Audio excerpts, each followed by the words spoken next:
trafiamy na kanał burzowy o bardzo silnym nurcie i wtedy prąd porywa tego mojego brata. Wszyscy zginiemy, nie ma szans.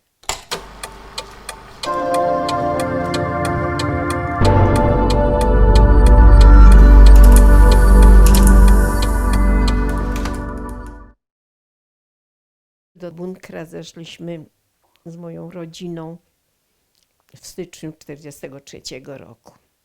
No i tak to jest styczeń, luty, marzec i w końcu 19 kwietnia wybucha powstanie w getcie. Bracia moi biorą w tym udział, my jesteśmy w tym bunkrze. Naszym bunkier rzeczywiście ocalał. Okazał się bardzo dobrze zbudowany, bardzo mocny. Natomiast piwnica, która była obok, gdzie były zapasy, spaliła się dokładnie i zawaliła się. No ale myśmy w tym bunkrze jesteśmy i te ściany to obsypane ziemią dookoła, jak w piecu. Rozgrzane do niesamowite. Ale my mamy drogę ucieczki do kanału. W kanale jest chłodno, można się ochłodzić. No ale, bo tam jest, daje kształt taki jajowaty kanału, kładły się deski, tam można było siedzieć, oczywiście nieczystości, szczury, tam od czasu do czasu zwłoki ludzkie przepływały, bo Niemcy się zorientowali, że to jest droga ucieczki i przy każdym takim włazie siedzieli i jak się głowa wychylała, to strzelali, a później to jeszcze rzucali bomby gazowe. No i wtedy myśmy uciekali do tego pieca i taka była, to było tak długo, dopóki mury nie ostygły. Moi bracia ciągle chodzili po kanale i mieli jakieś kontakty. Przywozili. Był tak punkt kontaktowy, nie wiem gdzie on był, że podawało się kartkę, zabierali tą kartkę i jakaś wymiana była zdań. I z tego chodzenia po kanale dochodziły różne wiadomości. Mój brat, Jehuda miał na imię, on był bardzo aktywny i on z tymi starszymi braćmi chodził wszędzie. On wiedział, gdzie jest punkt kontaktowy. Pamiętam, jakieś były różne rozmowy po takim wędrówce pod kanałami przychodzili i mówili, a tam coś na placu tym to coś się działo, a coś tam, jakieś wiadomości dochodziły, prawda, z tej strony aryjskiej. I ten mały brat mój chodził z nimi wszędzie, znał doskonale topografię kanałów. To było bardzo ważne, później się okazało. I co się dzieje? Dzieje się tak, że przychodzi łącznik. Kto to był? Taki Józio. Z plecakiem, w plecaku ma jakieś jedzenie, przynosi coś i przyszedł zobaczyć, jak tu wygląda, żeby powoli nas stamtąd zabrać. No i stało się tak, że ten mój brat Rafał, niestety coś tam w tym jedzeniu było. Tam trzeba było w ogóle bardzo racjonować, bo to przy takim głodzie. W każdym razie stało się tak, że zachorował. To była jakaś choroba gastryczna, albo tyfus, albo czerwonka, nie wiem. Jego trzeba stamtąd zabrać. Go zabrali, bo potrzebował pomocy lekarskiej. I to niestety stało się, zabrakło kapitana. I troszkę jakieś rozprężenie się zrobiło. W międzyczasie mury ostygły, gruzy. I zaczęło się polądrowanie w gruzach. I teraz nie umiem powiedzieć, czy to było z polecenia Niemców robienie porządku w byłym getcie, czy inicjatywa prywatna, że może w tych gruzach się znajdzie coś fajnego, bo może ludzie coś zakopali. No bo jest taka możliwość, a może coś znajdziemy. I któregoś dnia my słyszymy, że ktoś tam przy naszym tym bunkrze coś tam grzebie. Kiedy usłyszeliśmy ten ruch koło, to myśmy poszli do kanału, a dwóch moich braci niestety wyszło zobaczyć, co się dzieje. No ale wrócili, przyszli do nas i powiedzieli, a to tam Polacy robią porządki, szukają coś, byli zdziwieni, że my tu jesteśmy, w tych gruzach siedzimy. No i powiedzieli, że pójdą, chleba nam przyniosą. Że zobaczyli, że my chyba głodni jesteśmy. No i poszli. I to był błąd. Myśmy się nie ujawnili, siedzimy dalej w kanale i słyszymy strzały. Co było, jak było, nie wiem. Czy oni szli z tym chlebem i rzeczywiście jacyś Niemcy za nimi szli, czy oni Niemców sprowadzili, nie wiem. Wolę myśleć, że nie byli, że nie wydali, ale nie wiem.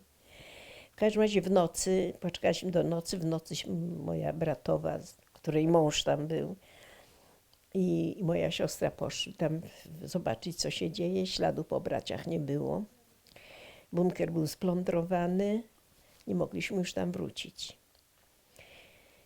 I teraz jedynym mężczyzną, poza moim tatą, który był zupełnie słaby, był mój brat, który miał wtedy, ja miałam lat 12, miałam 11, to on mógł mieć 12,5, może 13 jeszcze nie miał, który na szczęście znał topografię kanałów, on wszystko był teraz mężczyzną i on wiedział gdzie, co, jak nas prowadzić. My już musimy iść po ten punkt kontaktowy i poprosić o pomoc.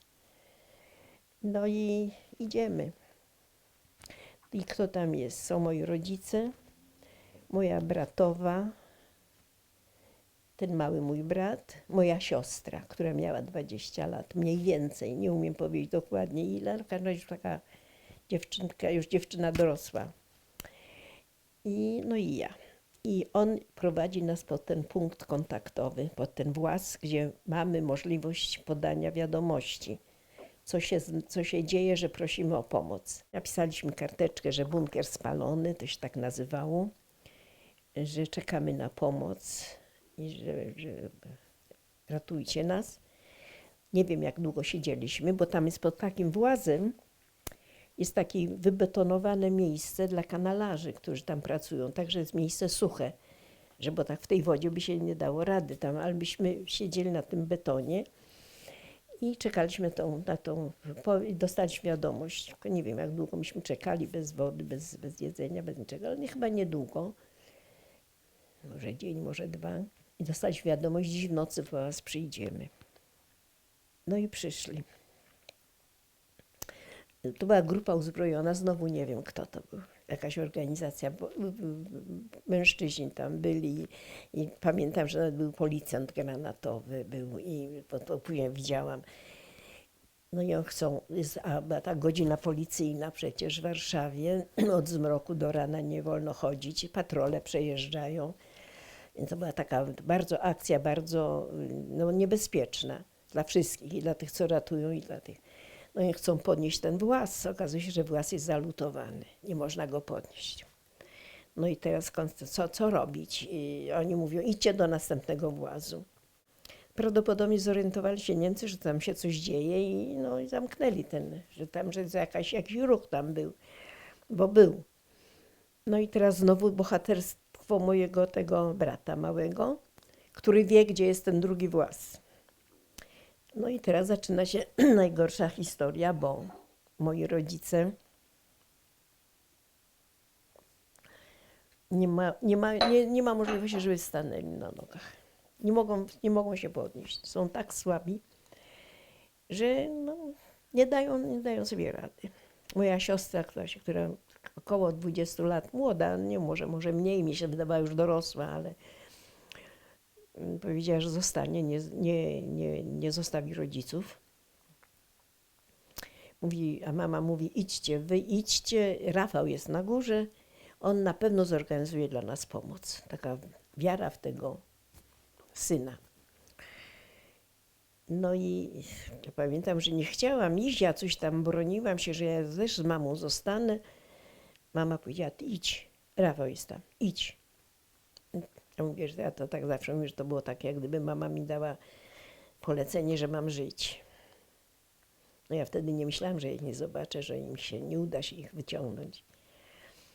No i my idziemy rzeczywiście, prowadzi nas ten brat. To wszystko nie było niby tak daleko, ale dla nas do pokonania było bardzo trudne i trafiamy na kanał burzowy o bardzo silnym nurcie.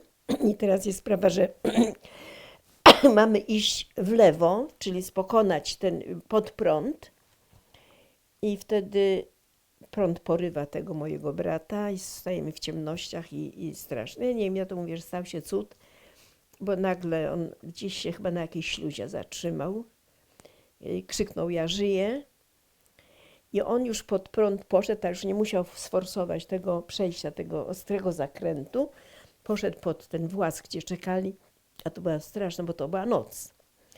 I oni krzyczą: prędko, prędko, a on im tłumaczył: musicie zejść i wynieść, bo nie ma szans, nie damy rady tego prądu, bo wszyscy się potopią.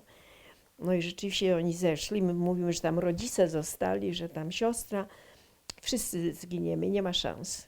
Przyjdź, może później się coś zrobi, ale teraz nie można. No i wynieśli nas na barkach każdego po kolei. I w ten sposób po 9 miesiącach siedzenia w kanale, w tym bunkrze, znalazłam się po stronie aryjskiej na powietrzu i tam spotkaliśmy mojego brata Rafała, który rozpłakał się, jak się dowiedział, że rodziców nie ma, siostry nie ma. Ale był tak bezsilny. No ale nami się opiekowała organizacja. Znowu nie wiem kto, to była jakaś organizacja żydowska, może to też była Żegota. Zawieźli nas na drugi dzień, zapakowano nas w 4 worki, bo myśmy w ogóle nie byli podobni do ludzi.